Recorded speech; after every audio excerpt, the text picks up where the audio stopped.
Hey everyone, today I'm going to show you how to download and install the Microsoft Teams mobile app on your Android device. Without any further ado, let's get started.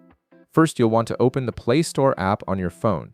Once it's open, direct your attention to the bottom of your screen where you'll see a magnifying glass icon. Go ahead and tap on that icon to access the search function. This will allow you to quickly find the Microsoft Teams app among millions of available applications in the Play Store. Next, you'll notice a text field appearing at the top of your screen. Tap on this field to activate your keyboard, then type in Microsoft Teams. As you start typing, the Play Store will show you a list of suggested search results. You'll see Microsoft Teams appear in this list, so go ahead and tap on it from the suggestions. This will take you directly to the apps page without needing to type out the full name. Now you should be on the Microsoft Teams app page where you can see all the details about the app, including screenshots, ratings, and reviews. Look for the Install button located right beside the Microsoft Teams app name and icon. Tap on this Install button to begin the download process.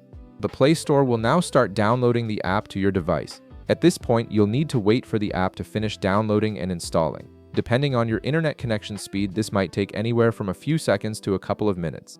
The app size is around 150 megabytes, so if you're on a slower connection, it might take a bit longer. You'll see a progress bar showing you how much of the download has completed.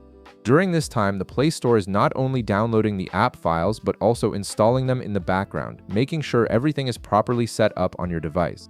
It's perfectly normal to see the progress bar move quickly at first and then slow down towards the end as the installation process completes. Just be patient and let it finish on its own.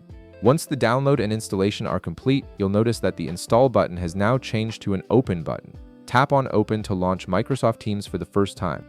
This will take you directly into the app where you can sign in with your Microsoft account and start collaborating with your team right away. And that's it! You've successfully downloaded and installed Microsoft Teams on your mobile device. If this video helped you out, be sure to leave a like, subscribe, and I'll see you in the next one.